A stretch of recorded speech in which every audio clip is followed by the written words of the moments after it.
Hi ನನ್ನ insta fam ಎಲ್ಲರೂ ಹೆಂಗದ್ದೀರಿ? ನಾನಂತೂ ಮಸ್ತ್ ಅದೇನ. ಇವತ್ತು ನಾವು ಪ್ರೀ ವೆಡ್ಡಿಂಗ್ ಶೂಟ್ ಮೇಕಪ್ ಹೊಂಟಿದ್ವಿ. ಅದು ಬೆಳಗಾವಿ ಮತ್ತು ಗೋವಾ ಐತಿ. ಒಂದು ಮೇಕಪ್ ಆರ್ಟಿಸ್ಟ್ ಲೈಫ್ ಯಾವ ಥರ ಇರ್ತೈತಿ ಅಂತ ಈ ವ್ಲಾಗಲ್ಲಿ ನೋಡ್ತೀರಿ. ಇದು ನನ್ನ ಫಸ್ಟ್ ವ್ಲಾಗ್. ಏನಾದರೂ ನಾನು ತಪ್ಪು ಮಾತಾಡಿದ್ರೆ ಸ್ವಲ್ಪ ಕ್ಷಮಿಸ್ಬೇಡ್ರಿ ಮತ್ತು ಅಡ್ಜಸ್ಟ್ ಮಾಡ್ಕೋರಿ.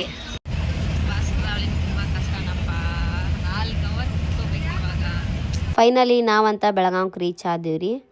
ಹಂಗೆ ಸ್ವಲ್ಪ ಹೊರಟು ಹಸ್ತತ್ತಂದು ನಾಷ್ಟ ಮಾಡ್ಬೇಕಂತ ಹೋಟೆಲ್ಗೆ ಹೋದ್ವಿ. ನಾಷ್ಟ ಮುಗಿಸಿ ನಾವು ನೆಕ್ಸ್ಟ್ ಹೋಗಿದ್ದ ಕಡೆ ಬಜಾರ್ ಕಡೆ. ಯಾಕಂದ್ರೆ ಸ್ವಲ್ಪ ಶಾಪಿಂಗ್ ಇತ್ತು. ಬೆಳಗಾವಿ ಬಂದಮೇಲೆ ಕಡೆ ಬಜಾರ್ಗೆ ಹೋಗ್ಲಿಕ್ಕಂದ್ರೆ ಸಮಾಧಾನನ ಆಗೋದಿಲ್ಲ ನೋಡ್ರಿ. ಯಾಕಂದ್ರೆ ಎಲ್ಲ ಥರ ಬಟ್ಟೆ ಎಲ್ಲ ಚೆನ್ನಾಗಿ ಸಿಗೋದ ಇಲ್ಲಿ. ಶಾಪಿಂಗ್ ಮುಗಿಬೇಕಾದ್ರೆ ನಮ್ದು ನೈಟ್ ಆಯ್ತು. ಶಾಪಿಂಗ್ ಮುಗಿಸ್ಕೊಂಡು ನಾವು ನೆಕ್ಸ್ಟ್ ಹೋಗಿದ್ದ ಹೋಟೆಲ್. ನಮ್ಮ ಫೈನಲ್ ಆಗಿ ವೆಜ್ ಹೋಟೆಲ ಸಿಕ್ತಾ. ಊಟ ಮಾಡ್ಕೊಂಡು ನಾವು ನೆಕ್ಸ್ಟ್ ಹೋಗಿದ್ದ ರೂಮ್ಗೆ ಹೋಗಿ ಸ್ಟೇ ಮಾಡಿದ್ವಿ ನೈಟು. ಮಾರ್ನಿಂಗ್ ಬೇಗ ಎದ್ದ ನಾನು ವರ್ಕ್ ಸ್ಟಾರ್ಟ್ ಮಾಡಿದೆ. ಮೇಕಪ್ ಮುಗಿಬೇಕಾದ್ರೆ 1 ಅವರ್ ಟೈಮ್ ಹಿಡೀತು. ಮೇಕಪ್ ಅಂತೂ ಫೈನಲಿ ಕಂಪ್ಲೀಟ್ ಮಾಡಿದ್ನಿ. ನೆಕ್ಸ್ಟ್ ಶೂಟ್ ಪ್ಲ್ಯಾನ್ ಆಯ್ತು. ಈಗ ಪ್ರೊಫೆಷ್ನಲ್ ಶೂಟ್ ಇದೆ. ಒಂದು ಮೇಕಪ್ ಅಂತೂ ಮಾಡಾಯ್ತು. ಹೆಂಗಿರುತ್ತೆ ಶೂಟ್ ಅಂತ ತೋರಿಸ್ತೀನಿ ಬರ್ರಿ. ಫೈನಲಿ ನಾವಂತ ಲೊಕೇಶನ್ ರೀಚ್ ಆದ್ವಿ. ಇದು ಪ್ರೊಫೆಷ್ನಲ್ ಶೂಟ್ ಇರೋದ್ರಿಂದ ಸ್ಪಾಟಿಗೆ ಕರ್ಕೊಂಬಂದಿದ್ರ. ಲೊಕೇಶನ್ ಮಾತ್ರ ನೆಕ್ಸ್ಟ್ ಲೆವೆಲ್ ಇತ್ತು. ಶೂಟು ಚೆನ್ನಾಗೈತಿ ಇಲ್ಲೆಲ್ಲ. ಫಸ್ಟ್ ಶೂಟ್ ಅಂತೂ ಕಂಪ್ಲೀಟ್ ಆಯ್ತು. ನೆಕ್ಸ್ಟ್ ಶೂಟ್ ಮಾಡೋಕ್ಕಿಂತ ಮುಂಚೆ ಸ್ವಲ್ಪ ನಾಷ್ಟ ಮಾಡ್ಬೇಕಂತಂದ ಹೋಟೆಲ್ಗೆ ಬಂದ್ವಿ. ನಾಷ್ಟ ಮುಗಿಸ್ಕೊಂಡು ಶೂಟ್ ಸ್ಟಾರ್ಟ್ ಮಾಡ್ಯಾರ. ಇದು ಕಾಲೇಜ್ ಮುಂದೆ ತೊಗೊಂಡ್ರ ಶೂಟ್. ಬಿಸಿಲಂತೂ ಭಾಳ ಐತಿ. ನೆಕ್ಸ್ಟ್ ಶೂಟ್ ಐತಿ, ಸೆಕೆಂಡ್ ಶೂಟ್ ಇದೆ. ಬಟ್ ಬಿಸಿಲು ನೋಡೋಕೆ ಆಗವಲ್ದ. ಅವರೇ ಶೂಟ್ ಮಾಡ್ಕೊತಿರ್ತಾರೆ. ನಮ್ಗೆ ತ್ರಾಸ ಆಗೋದು ನಾವು ಹಾಕಿರ್ತೀವಿ. ಬಿಸಿಲಾಗ ಅಡ್ಡಾಡ್ಬೇಕಲ್ರಿ ಅವ್ರ ಹಿಂದಿಂದ. ಅಂತೂ ಒಂದು ಶೂಟ್ ಮುಗಿಯುತ್ತೆ. ನೆಕ್ಸ್ಟ್ ಇನ್ನೊಂದು ಮಾಡತ್ತೆ. ಇದನ್ನು ಮುಗಿತಾ ನೆಕ್ಸ್ಟ್ ಒಂದು ಐತಿ. ಇವ್ರು ಟೋಟಲ್ 10 ಶೂಟ್ಸ್ ಪ್ಲ್ಯಾನ್ ಇಟ್ಟಾರ. ಎಷ್ಟು ಆಗ್ತಾವೋ ಗೊತ್ತಿಲ್ಲ. ಅದರಲ್ಲಿ ನೋಡು ಸೆಕೆಂಡ್ ಶೂಟದ ಇನ್ನೂ ಮುಗ್ದಿಲ್ಲ. ಗಾರ್ಡನ್ದಾಗ ಮಾಡೋಣ ಅಂತ ಕರ್ಕೊಂಬಂದಾರ್ರಿ. ಅಡ್ಡಾಡತ್ತೀವಿ ಏನೋ ಅವರಲ್ಲಿ ನಿಂತಾರ. ನಾವು ಬೇಜಾರಾಗತ್ತೈತಿ. ಏನು ಮಾಡ್ಬೇಕು ಗೊತ್ತಾಗತ್ತಿಲ್ಲ. ಹಾಕ್ಕೊಂಡು ಹೋಗೋಣ ಅಂತಂದು ಬಂದೀವಿ. ಜೋಕರದ ಆಗೋಣ ಕೆಲಸನೇ ಇಲ್ಲ. ಸೆಕೆಂಡ್ ಶೂಟು ಕಂಪ್ಲೀಟ್ ಆಯ್ತು. ನಮಗೆ ಟೈಮ್ ಪಾಸ್ ಆಗವಲ್ದತ್ತಂದು ಹೊಟ್ಟೆ ಹಸ್ತೈತಂದು ಚಾಕ್ಲೇಟ್ ಬೂಬು ಕುಡಿಯೋಕಂತ ಬಂದೀವಿ ನೋಡ್ರಿ.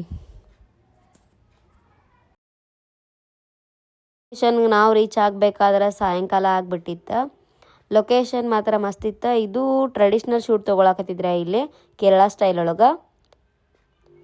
ಶೂಟ್ ಮಾತ್ರ ಮಸ್ತ್ ಆದವು. ಇಲ್ಲಿನೂ ಲೊಕೇಶನ್ ಚೆನ್ನಾಗೈತಿ. ಬೆಳಗಾವಿ ಸೈಡ್ ಶೂಟ್ ಮಾಡ್ಸೋರೆಲ್ಲ ಇಲ್ಲಿ ಬರ್ಬೋದು ನೋಡ್ರಿ. ಭಾರಿ ಸ್ಪಾಟ್ ಸಿಗತ್ತೆ ನಿಮಗೆ. ಈಗ ಗೋವಾ ಬಂದು ರೀಚ್ ಆದ್ವಿ. ಟೈಮ್ ಅಷ್ಟತ್ತ 10:30 ಆಗೈತಿ. ಇನ್ನು ಊಟ ಮಾಡ್ಬೇಕು. ಆದರೂ ಭಾಳ ಲೇಟ್ ಆಯಿತು. ಬೆಳಗಾವಿ ಶೂಟ್ ಅಂತೂ ಕ್ಲಿಯರ್ ಆಯ್ತು. ನಾಳೆ ಗೋವಾ ಶೂಟ್ ಅದಾವ.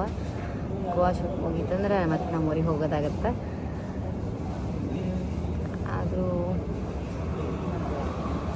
ಎಲ್ಲ ಮುಗಿಸಿದ್ವಿ. ಊಟ ಮುಗಿಸ್ಕೊಂಡು ನಾವು ರೂಮಿಗೆ ಹೋಗಿ ಮಲ್ಕೊಂಡಿವ್ರಿ. ಮಾರ್ನಿಂಗ್ ಬೇಗ ಎದ್ದ ಬೀಚ್ ಕಡೆ ಬಂದ್ವಿ. ಯಾಕಂದ್ರೆ ಇದು ಅರ್ಲಿ ಮಾರ್ನಿಂಗ್ ಶೂಟ್ ಇತ್ತು. ಅವ್ರು ಆ ಕಡೆ ಶೂಟ್ ಮಾಡ್ಕೊಳಕತ್ತಿದ್ರೆ ನಾವು ಹಂಗೆ ಒಂದು 2-3 ವಿಡಿಯೋಸ್ ಮಾಡ್ಕೊಳ್ಳೋಣ ಅಂತಂದು ಬೀಚ್ ಕಡೆ ಬಂದ್ವಿ.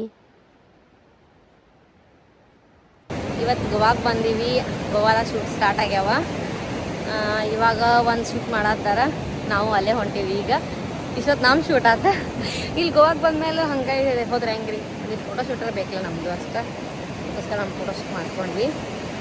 ನೆಕ್ಸ್ಟ್ ಇನ್ನು ಅವ್ರದ್ದೈತಿ. ಅವ್ರನ್ನ ಮಾಡ್ಕೊಂಡು ನೆಕ್ಸ್ಟ್ ಯಾವುದೋ ಫೋಟೋ ಶೂಟ್ ಮಾಡ್ತಾರ. ಸಾರಿ ಇಟ್ಕೋತಂದ್ರು. ಅದಕ್ಕೋಸ್ಕರ ನೆಕ್ಸ್ಟ್ ರೆಡಿ ಮಾಡ್ಬೇಕು. ಇನ್ನೂ ಹೊಟ್ಟಿಗಂತೂ ಏನೂ ಇಲ್ಲ. ಹಸು ಆಗೈತೆ. ಕೆಟ್ಟ ನಾಷ್ಟ ಇಲ್ಲ, ಚಹಾ ಇಲ್ಲ. ಇದು ಶೂಟಿಂಗ್ ಸ್ಪಾಟ್ ಚೆನ್ನಾಗಿತ್ತು. ಆಲ್ರೆಡಿ ಶೂಟ್ ಸ್ಟಾರ್ಟ್ ಆಗಿತ್ತು. ನೆಕ್ಸ್ಟ್ ನಾವು ಹೋಗಿರೋ ಲೊಕೇಶನ್ ಒಳಗೆ ಡ್ರೋನ್ ಶೂಟ್ ತೊಗೊಂಡ್ರೆ. ಇಲ್ಲಿ ನಮ್ಗೆ ಏನೂ ಕೆಲಸ ಇರಲಿಲ್ಲ. ಹಾಗೆ ಇಲ್ಲಿ ಒಳಗಡೆ ಹೋದ್ಮೇಲೆ ಇನ್ಸೈಡ್ ಶೂಟ್ ಸ್ಟಾರ್ಟ್ ಆಗಿದ್ದು. ಈ ಶೂಟ್ ಮುಗಿಸ್ಕೊಂಡು ನಾವು ನೆಕ್ಸ್ಟ್ ಹೋಗಿದ್ದ ಕಬೋಡಿರಾಮ ಬೀಚ್ಗೆ. ಈ ಲೊಕೇಶನ್ನ ನೋಡೋಕ್ಕಂತೂ 2 ಕಣ್ಣು ಸಾಲಂಗಿಲ್ಲ. ಅಷ್ಟು ಮಸ್ತ್ ಐತಿ. ಎಷ್ಟೋ ಜನ ಇಲ್ಲಿ ಸನ್ಸೆಟ್ ವ್ಯೂ ನೋಡೋಕ್ಕಂತ ಬರ್ತಾರೆ. ಇದಕ್ಕೆ ವ್ಯೂ ಪಾಯಿಂಟ್ ಅಂತಲೂ ಕರೀತಾರೆ. ಮತ್ತು ಇಲ್ಲಿ ಎಷ್ಟೋ ಜನ ಪ್ರೀ ವೆಡ್ಡಿಂಗೋಸ್ಕರನೂ ಬರ್ತಾರೆ. ಈ ಶೂಟ್ ಮುಗಿಸ್ಕೊಂಡು ನಾವು ನೆಕ್ಸ್ಟ್ ಹೋಗಿದ್ದ ರೂಮಿಗೆ. ಇಲ್ಲಿಗೆ ನಮ್ಮ ಎಲ್ಲ ಶೂಟ್ಸು ಕಂಪ್ಲೀಟ್ ಆಯ್ತು. ಹಂಗೆ ಸ್ವಲ್ಪ ಫ್ರೆಶ್ ಅಪ್ ಆಗಬೇಕಂತಂದು ರೂಮಿಗೆ ಬಂದ್ವಿ. ಫೈನಲ್ ಆಗಿ ನಮ್ಮ ಎಲ್ಲ ಶೂಟ್ಸ್ ಕಂಪ್ಲೀಟ್ ಆಯ್ತು. ಇವತ್ತಿಗೆ ಅಂದರೆ 7 ಶೂಟ್ಸ್ ಕಂಪ್ಲೀಟ್ ಮಾಡಿದ್ವಿ. ನೋಡ್ಬೇಕು ಇನ್ನು ನೆಕ್ಸ್ಟ್ ಸ್ಟೇ ಮಾಡತ್ತೀವಿ ಇಲ್ಲೇ ಗೋವಾದೊಳಗೆ. ನೆಕ್ಸ್ಟ್ ಬಾಗ ಬೀಚ್ಗೆ ಹೋಗ್ಬೇಕಂತ ಪ್ಲ್ಯಾನ್ ಮಾಡೀವಿ. ಅದಕ್ಕೋಸ್ಕರ ರೆಡಿ ಆಗಿನಿ. ಹೆಂಗೆ ಕಾಣತ್ತೀನಿ ಕಮೆಂಟ್ ಮಾಡಿರಿ. ಬೀಚ್ಗೆ ಹೋಗೋ ಮುಂಚೆ ಊಟ ಮಾಡಬೇಕಂತ ಹೋಟೆಲ್ಗೆ ಬಂದ್ವಿ. ನಮ್ಮ ಮೇಡಮ್ಮ ಸರ್ ಬಗ್ಗೆ ಹೇಳ್ಬೇಕಂದ್ರೆ ಅವರ ತುಂಬ ಒಳ್ಳೆ ಮನಸ್ಸಿನವ್ರ. ನಮ್ಗೆ ಏನೂ ಕಮ್ಮಿ ಮಾಡಲಿಲ್ಲ. ಇದೇ ಫಸ್ಟ್ ನಂದು ಆರ್ಡ್ರ್ ಇಷ್ಟು ಚೆನ್ನಾಗಿ ಹೋಗಿ ಶೂಟ್ ಮುಗಿಸ್ಕೊಂಡು ಬಂದಿರೋದ. ಹಂಗೆ ಅವರ ನಮ್ಮನ್ನು ತುಂಬ ಚೆನ್ನಾಗಿ ನೋಡ್ಕೊಂಡ್ರೆ ಅದು ನಂಗೆ ಭಾಳ ಖುಷಿ ಆಯ್ತು. ಈ ಸ್ಪಾಟಿಗೆ ಬಂದಾಗ ನಂಗೆ ತುಂಬ ಬೇಜಾರಾಯ್ತು. ಯಾಕಂದ್ರೆ ಅವ್ರ ಫ್ರೆಂಡ್ಸ್ ಜೊತೆ ಅವ್ರು ಎಷ್ಟು ಚೆನ್ನಾಗಿ ಎಂಜಾಯ್ ಮಾಡಾಕತ್ತಿದ್ರು. ಬಟ್ ನನ್ನ ಫ್ರೆಂಡ್ಸ್ ಮಾತ್ರ ಇಲ್ಲಿ ಬರಲ್ಲ ಅಂತ ತುಂಬ ಬೇಜಾರಾಯ್ತು. ಹಾಯ್ ಫ್ರೆಂಡ್ಸ್, ಎಲ್ಲ ಪ್ರೀ ವೆಡ್ಡಿಂಗ್ ಶೂಟ್ ವರ್ಕ್ ಮುಗಿಯಿದ್ದ. ನಿನ್ನೆ ಲಾಸ್ಟ್ ಆಗಿದ್ದ. ಬಟ್ ಇವತ್ತು ಸ್ಟೇ ಇದ್ದ. ಇವತ್ತು ಗೋವಾದಿಂದ ನಮ್ಮೂರಿಗೆ ಹೋಗಾತೀವಿ.